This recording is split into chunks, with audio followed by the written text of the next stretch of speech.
Hello everyone, welcome back my new blog.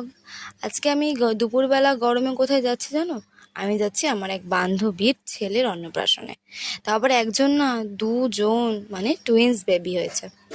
তো আমাদের এই গ্রামের মতো দেখতে এই পাড়াটাকে টপকে আমাকে যেতে হবে। তো চলো যাওয়া যাক তার বাড়িতে। ফ্ল্যাটের সিঁড়ি অতিক্রম করতে করতে আমার হাল তো বেহাল হয়ে গেছিল। তাও নিজের মুখটা ঠিক করে সিঁড়ি দিয়ে উঠে তার কাছে চলে গেলাম। এই যে ছেলেটাকে দেখছো, বাচ্চা ছেলেটাকে, এই ছেলেটাকে দেখলে তো যে কোনো গরম কেন, যে কোনো কষ্ট পালিয়ে যেতে রাজি আছে।